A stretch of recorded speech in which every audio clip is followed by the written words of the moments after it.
እንዴት ናችሁ? ሰላም ነው ወይ? በዓል እንዴት አለፈ? በጣም አሪፍ አልፏል። እዚህ ለአረጋውያን ስጦታውን ሰጥተናል። በጣም ተመርቃችኋል። እጅግ አርባ መስገናችኋል። እንግዲህ እንቁጣጣሽ ሰው ይበለን። ደግሞ ለአዲስ ዓመትም እንደገና እንገናኛለን። እንደው ያሰብነው ቁጥር ብዙ ብናስብም ኖርማሊ ትልቅ ቁጥር ነው ያደረገው። ከመቶ በላይ ለሆኑ ሰዎች ወይስ ወደ 120 ምናምን ለሚሆኑ ሰዎች የተሻለ በዓል በቃ የበዓል ስሜት ተሰምቷቸው እንዲሁ ለትልቅ ሰዎች ትርጉም ስላለው እንደዛ እንዲውሉ አድርጋችኋል። በጣም እኔም ላመሰግናችሁ እወዳለሁ። ሁሉ ያሳፍራችሁ አታውቁም። ከዚህ በዓል ጋር ተያይዞ ያየሁትን ነገር ልንገራችሁ። መቼም ወደ መናገር ይልገው ያው ካሁን በፊት ያቀረብኩት መደበኛ ሰላምታ እንትን ነው። በጣም ቆጠብ አድርጌ ራሴን እንደ ሰላምታ እንዲሆን ገበያው እኔ ገበያ መቼ እንደሚሰለጥን እኛ ሀገር ይገርመኛል። የገበያ መሰልጠን ማለት ዝርፊያ አይደለም።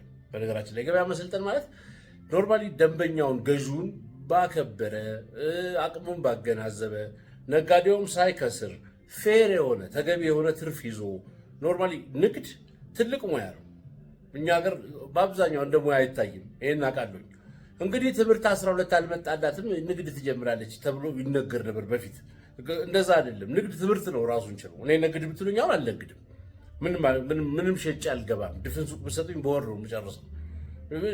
ገንዘብም አልሰበስብም። ሞትቼ መሰጠትም ይፈልጋል። ኖርማሊ ልምድም ይፈልጋል። በጣም ትልቅ ሙያ ነው የንግድ ሙያ። ሙያውን ይመጥናል አይመጥንም ንግዱን የሚነግደው ሰው ኦፕን ስለሆነ ምንም አይነት መስፈርት ስለማያስፈልገው ቅጥር ቢሆን የሆነ የትምህርት ማስረጃ ምናምን ትባላለህ። ንግድ ካፒታል ካለ እሱ አየርም ማሳይተህ ትነግዳለህ። ካፒታል ምንም ሳይኖር የኛ ሀገር ማለት ሲናሪዮ አለው። እሱን ላውራለን። ግን ንግድን ከሌሎች ሙያዎች ጋር በጣም በቃ ተፎካካሪ አንዳንዴም ከፍ ያለ ከአንዳንዶች ሙያዎች የሚያደርገው ንግድ ይሄ ሰዋዊ ስሜት ይፈልጋል። ኃላፊነት መሰማት ይፈልጋል። እዝነት ይፈልጋል። ማዘን አለብህ ስትነግድ። ማለት ዝም ብለህ ገንዘብ መሰብሰብ ብቻ አይደለም። በነገራችን ላይ ይሄንን በዓል በሚመለከት በቃ የሰው ኮምፕሌን ምሬት በንግድ ላይ በነጋዴ ላይ ያለው ምሬት በጣም ከፍተኛ ነው። እኔ የምለው አንዳንድ የምትጠቅሱት ምክንያት ራሱ ተዛማጅ ቢሆን እንደው ምን አለበት? ተዛማጅ ቢሆን የሆነ የመኪናና የሞተር ሳይክል ቢመስል ዋጋ ለበግና ለፍየል ስጠሩ ከረማችሁ 180 ሺህ ብር 200 ሺህ ብር ፍየል እንደዚህ ፍየል 200 ሺህ ብር በግ እንደዚህ 90 ሺህ ብር 50 ሺህ ብር ምናምን ዩዥዋሊ እንደ ድሮ በሺህ ብርና በ2 ሺህ ብር ይሸጥ ማለት አይደለም። 10 ሺህ ብር 15 ሺህ ብር 16 ሺህ ብር 20 ሺህ ብር ድረስ ገብቶ ነበር። ይሁን እሱን ዋጋ ሲጠራ አልሰማሁኝም። ምን ያሁን የበሬ ዋጋ ምናምን እንተውትና አሁን በዚህ በፋሲካ ግብይት ላይ ያለው ማለት ነው ተቆጣጣሪ አካልም ስለሌለ ማንም ሃይ ሚል ስለሌለ የሸማቾች ጥበቃ አዋጅ የሚባል አለ። የኮንሱመር ፕሮቴክሽን ማንም ፕሮቴክት እንደሚያደርግ ስለማይታወቅ አስፈጻሚውን አካል ራሱ በአስተዳደር ደረጃ መስሪያ ቤት የተቀመጡ ሰዎች ካልሆኑ በስተቀር ከዚህ ከካስተመር ከሸማቾች ጥበቃ ነው የመጣ ነው የሚሉ ኦፊሰሮች አላየሁም። አስፈጻሚውንም አካል አላውቅም። በሱም ተማምኛ አይደለም ለነገሩ ነው የምላችሁ። እንደው አካል ጠባቂ አካል የሚባለው ግን አለመኖሩን ነው። ከዚህ አልፎ ተርፎ መቼ ማህበራዊ ነገር ነው ጠባቂ አካልና ምናምን መንግስታዊ አካል ላቋቁምም ላሻሽልም እንልም አልችልም። ፎርዛት ማተር ልመክርም አልችልም። ቢሰማኝም አላገኝም። እንደ ማህበረሰብ ግን እኛ ምን ነክቶን ነው እንደዚህ ሆኖ የማይሆን ምክንያት አምጥተን እንደዚህ ሰው ምንም አይነት አማራጭ የለውም ይገዛል።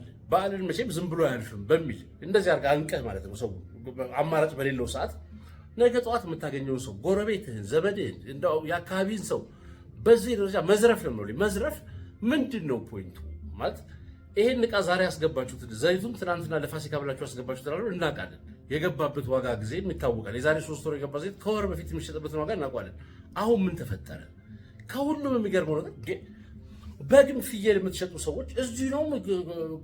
አሁን አዲስ አበባ ምሽት ውስጥ ከአዲስ አበባ ዙሪያ እየተነዳ ነው የመጣው። ተነድቶ በየሰፈራችን ሲመጣ አውቃለሁኝ። ዛሬ አይደለም ከድሮም ጀምሮ ጥርሳቸውን እየፋቁ በጋቸውን ይዘው ስንት ኪሎ ሜትር በየመንገዱ በየጫካው አድሮ ነው የሚያመጡት ሰዎቹ። እሱን ሁሉ ጨምረን ነው የምንከፍለው። የልፋታቸውን ዋጋ ጨምረን በጉ ያደገው ሜዳ መስክ እየጋጠ ነው። መስክ እየጋጠ እኔ ምን ግብአት እንደወጣበት አላውቅም። በግ 60 እና 80 ሺህ ብር ብለህ የሆርሙዝ ወሽመጥ ተዘግቶ ነዳጅ ምናምን ትላለህ። ወሽመጥ ይዘጋና ምን አገናኘው? እንደው በፈጠረ እንደው እንዴ ይሄን ያህል በቃ ምንም የማናስብ ሰዎች ነው የሚመስላችሁ? የሚመጥነን ምክንያት ብትሰጡ ምን አለበት? በቃ የሚመጥነን እንደ አንዳንድ ጊዜ ግራ እኮ ይገባል። የሚመጥነን ማለት በቃ ሊያምኑኝ ይችላሉ። ይሄን ያህል ንቀቱ እኮ ከገዛ ግዛ ካልገዛቱ አይነት ጉድ እኮ ነው።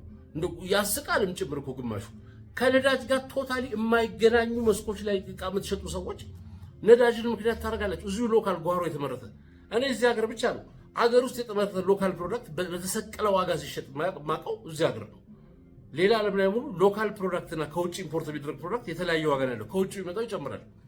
ታክስ ምን ስላለበት የሆነ ነገር ስላለበት ትራንስፖርቴሽኑ ስላለ ጓሮ የምታመርተው ከውጭ ጥፍ ሲሸጥ ያየሁት እዚህ ነው። በጣም አስገራሚ እኮ ነው። ዶሮ በእንደዚህ አይነት ዋጋ አይሸጥም። ዶሮ ቤዚክ ምግብ ነው። ሌላ ሀገር ውስጥ እጥረትም ኖሮ አይደለም። እዚህ ሀገር ውስጥ ዶሮ ለማርባት አሉን ነው ኮስቱን ጨምረን ባለፈው የከፈልነውን ኮስት ጨምረን ገና እኮ በጣም ጥቂት ወራት በፊት ነው 3-4 ወር ነው። እንዴት ሰው እንደዚህ እንትን ሊያደርግ ይችላል? ሁሉም ሰው እንዴት ኮምፕሌን እስኪያደርግበት ድረስ ሰው እንዴት ለሰው አስቦ አይንቀሳቀስም? ይሄ በጣም የሚገርም ፓርት እኮ ነው። በአንድ ጊዜ እንደዚህ ገንጥዬ ልሂድና ከዛ በኋላ በቃ የፈለገው ይምጣ ከሆነ ምንድን ነው የዛሬ እሁድ የዛሬ ሳምንት አርብ ዕለት ሲሸጥ የነበረው ዋጋ እና ዛሬ አርብ ከሳምንቱ በኋላ የሚሸጠው ዋጋ አንዳንዱ ነገር የሚዘገንን ልዩነት ያለው ኦልሞስት ግማሽ ሊባል በሚችል ደረጃ የቀነሰ ነገር አለ። በፊትም እኮ ለበዓል ይጨምራል፣ ግን አለው በቃ ፌርነስ አለው። የሆነ ነገር ይጨምራል። መተሳሰባችን ከጠፋ ኖርማሊ የሚጠብቀን ህግ የለም። የኢትዮጵያ ገበያ እኛ ስንገበያይ ምናምን ስንል ከድሮ ጀምሮ በህግ አይደለም የተገበያየ ነው። በሸማች ጥበቃ ምናምን አይደለም የተገበያየ ነው። የሸማች ጥበቃ የሆነ ሀገር ስላለ እኛም ሀገር ያው ተቀስሞ ነው። አንዳንድ ጊዜ የማይቀሰም ነገር ለምንቀስመው እሷ አይደለም ያለን ብላችሁ ይሄ ንብ ልምድ ቀሰመች አይነት አቀሳሰብ ነው የምንቀስመው። ንብ አበባ ነው የምትቀስመው ናቹራሊ። የኢትዮጵያ ደግሞ ልምድ እየቀሰመች ነው። ልምድና እውቀት እንደማለት ነው። እሱ አዋጅ ስለተቀመጣል አልወቅስም። ለዛ ነው አስፈጻሚ ማንዋል አዲስ ነው ነገር ይሁን እንዴት እንደምንጠበቀም አይታወቅም። ኮንሱመር ሆነ ምክንያቱም ሰው እንደ ልቡ ነው የሚሸጠው። ገበያውም ኮንትሮል አለ። ከጉሊት ገበያ ጀምረ በር ላይ ማንም ሰው ይሸጣል። ጓሮ ያረባውን ዶሮ ትሸጣለህ። ንግድ ፍቃድ ኖሮ አይደለም። ለኮንትሮልም እንከብዳለን። ነገሩ ግን እኛ እስከዛሬ ድረስ ይሄ አዋጅም ሳይኖር እርስ በርሳችን በእዝነት በመተማመን በመራራት ለሰው በኢትዮጵያዊነት ሰው ሸተን በቃ እንደ ሰው ሆነን እኮ ስንገበያይ ነበር። አሁን ንግድ የሚነግድ ሰው ብዙ ሰው ጥሩ የነገዳችሁ ልትኖሩ ትችላላችሁ፣ እለፉት። ብዙ ሰው ምንድን ነው የሆነው? የምን ሀገር ዜጋ ነህ አንተ? ኢትዮጵያዊ ዜጋ ካልሆንክ ማለት ወገንህ እኮ ነው ኖርማሊ የምትሸጥለት። ሌላ ነገር እኮ አይደለም። የአንድ ቀን ፕሮፊት ከዛ ላይ ያገኘው ፕሮፊት ህይወትን አቀይረው። ቤዚክ ምክር ቀልድም ሊመስል ይችላል፣ ግን አቀይረው ማለት ነው። ዘዴ ሰብስበ ገንዘቡን ማን እንደሚወስድብህም ታውቃለህ አንተ። ለከሌ ነው የምትሰጠው አይደለም።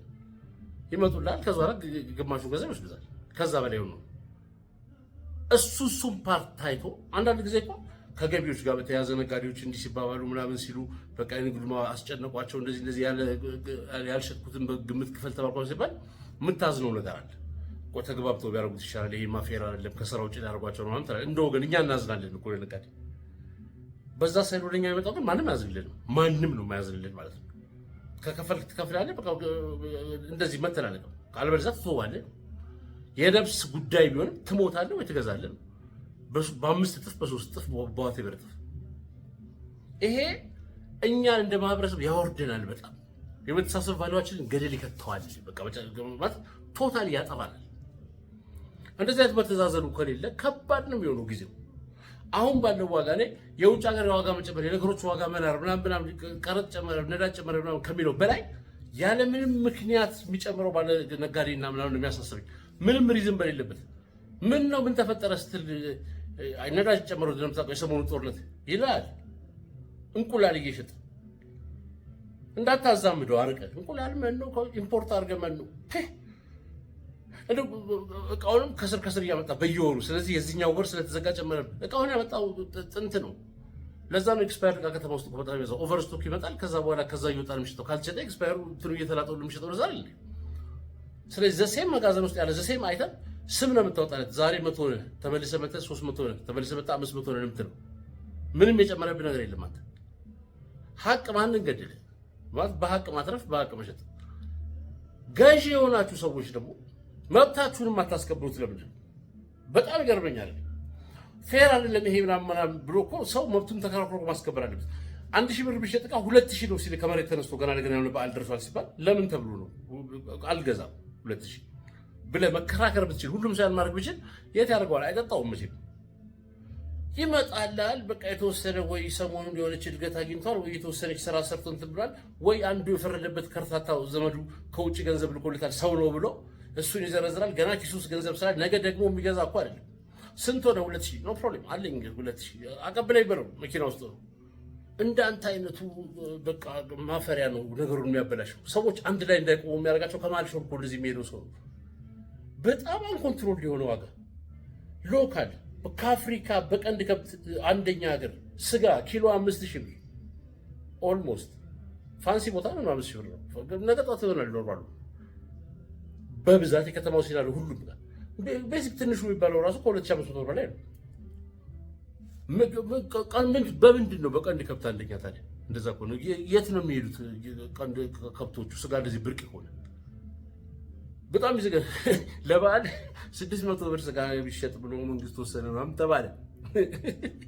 እኔ አላመንኩም መጀመሪያም እንደዚህ እንደ መኪና ሽያጭ መስሎኝ ነበር። ቀሪውን ከባንክ ጋር ያያይዙት መስሎኝ ነበር። 600 ከብለኝ አንዱ ጓደኛዬ ደውሎ ኧረ 600 የተባለው ጋር ሂጄ እዚህ 600 ሽጡ የተባሉት የቀበሌ እዚህ በፊት ህብረት ሱቅ ነው የሚባለው ሸማች ሰዎች ወጥተዋል ጥለው እንደዚህማ አንሸጥም ብለው ወጥተዋል። ማለት ዋጋው ቢያዋጣን ራሱ ስነ ልቦናችን ይጎዳል አሉ። ውድ ካልጠራ አይሆንም በቃ። እና በዚህ መሀል አፎርድ ማድረግ የማይችለው ሰው ገንዘብ ከፍሎ የሆነ ነገር ማድረግ የማይችለው ሰው ከአቅም በላይ የሚሆንበት ሰው በጣም ብዙ ነው። በነገራችን ላይ በጣም ብዙ አፎርድ ማድረግ የማይችል ሰው አለ። ደሞዝተኛ ሰዎች አፎርድ ማድረግ አይችሉም። የቤት ኪራይ 30-40 ሺህ ብር ይከፈላል አዲስ አበባ ከተማ ውስጥ። አቨሬጅ የቤት ኪራይ በ15 ሺህ ብር ካገኘ ራሱ በጣም ከምትሰራበት ቦታ ከሴንተር የምትሰራ ከሆነ ርቀህ ነው። ደሞዝ በወር ኢን አቨሬጅ ስንት እንደሚከፈል ብላችሁ ልታውቁ ትችላላችሁ። የቤት ኪራይህን ኦልሞስት ሃርድ በቃ ከሸፈነ ራሱ ሊገርበኝ ይችላል። በአስማት ካልሆነ በስተቀር መኖሩን በጣም ከባድ ያደርገዋል። አትሊስት ቤዚክ የሆኑ ነገሮች አንዳንድ ነገሮች እኮ በቲቪ ተነግረው መንግስት ሚዲያ ነገሮች ላይ እንትን አንስቷልና ለህብረተሰቡ እንዲደርሱ ተብሏል ተብሎ እንዳውም ይጨምራሉ ቢሸጡ ሰዎች ማለት እንዴት ነው የሚንቀሳቀሰው? ይሄ በጣም ሊገባኝ አልቻለም። በቃ እንደዚህ አይነት ነገሮች ከሌሉ የተወሰኑ ሰዎች አድቫንቴጅ ለማግኘትና ለመክበር፣ የተወሰነው ሰው ደግሞ ከድህነቱ የበለጠ ድሃ ለመሆን የሚካሄደው መንገድ በጣም ዘግናኝ ነው የሚሆነው። ሰዎችን እጅ ጠምዘህ እንደመዝረፍ ነው ኖርማሊ። ይሄንን መቼ ነው የምናስተካክለው? እንደ ሰው ወደ ኖርማሉ ጨዋነታችን ሀቃችንን ወደ መውሰድ ምናምን የምንሄደው መቼ ነው?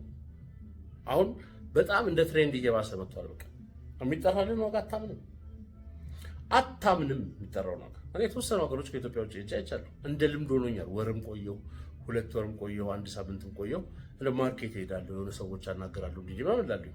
ስርዓት አለው። በቃ ስርዓት አለው ማለት የነሱ ሲስተምም አለው። እርግጥ እንደና አሜሪካ ያሉ ሀገሮች አሁን ሲስተም አለው። ነገሮች ታሪፍ የምትጨምርበት ምናምን ሬት የምትጨምርበት፣ ምግብ ቤት ስትገባ የምግቡ ፖርሽን ራሱ ምን ያህል ነው የሚለውን ነገር ከዛ በታች ካጎደልክ የሆኑ ነገሮች ካላደረግ ይሄ ሱፐርቫይዘር አለ ምን ድረሱ የሚቆጣጠር አለ ኦቶሪቲ የሆነ ነገር አድርጎ ኢንስፔክሽን ምናምን እኛ ጋር የለም። እሱ ኢንስፔክሽናችን ሱፐርቫይዘራችን ጨዋነታችንና ኢትዮጵያዊነታችን መተዛዘናችን ነበር። እሱም ከጠፋውን በባዶአችን ነው የምንቀረው። እነሱ ጋር ያለው ስርዓት ግን ይሄ ሙሉ ሆኖ አለ። በቃ ፌር የሆነ ስኖት ፌር ኖሮ ይሄ ብዙ ነው ምናምን ይሏል እኮ። ብዙ ነው የለም እኮ እዚህ ተሳስተህ ከፈልክ ራሱ እንዲሁ ይከፈላል እንዲህ ብሎ ከዛሬ ጀምሮ ዋጋው እንደዛ ሊያደርገው ይችላል ሰው። እና አብዛኛው ሰው ኑሮ በጣም ከባድ እየሆነበት በዚህ ይሉንታ ማጣት፣ በዚህ ስግብግብነት፣ በዚህ በጣም እንደ ፋሽን እንደ ትሬንድ እየተቆጠረ በመጣ በጣም ከሰብአዊ አስተሳሰብ ውጭ በሆነ ነገር ሰው በጣም ነገሮች እየተወሳሰቡበት መጥተዋል። እና ይሄንን ብናስብበት ጥሩ ይመስለኛል። በጣም አድርገን ብናስብበት ጥሩ ይመስለኛል። ብዙ ነገሮቻችን ኮምፕሌን የምናደርጋቸው ነገሮች በየቀኑ እየባሱብን የሚሄዱትን ነገሮች አንዳንዱ ከኛም የሚቀዳ ነው። በቃ ብዙ ማለት ጎረቤት ነው የሚነግደው አንተ ጋር የሆነ ነገር አድርጎ ከዛ ሄዱ ነዛ ያደርጋል። ሌላውን ሰርቪስ ምናምን ተው፣ በሌላ ቀን አወራለሁ። ይሄ ለበዓል ያየሁት ነው። የሆነ ቀን ዘይት በሆነ ዋጋ ገዛውና 3 ቀን ቆይቼ ትንሽ ደግሞ ጨምራለሁ ማለት ስጨምር ሌላ ታሪክ ውስጥ ገብቷል። እንደዛ አይነት ኢንክሪመንት ነው አይቼ አላውቅም። እንደዛ ጭማሪ ለምን በዓል ደርሷል ማለት አለ ነው። ኃላፊነት ቢሰማንስ እንደው ምን ይመስላችኋል? እግዚአብሔር ይስጣችሁ ስለሰማችሁ። በጣም ኮንሰርን አድርጎ ሄዶ ባይዞ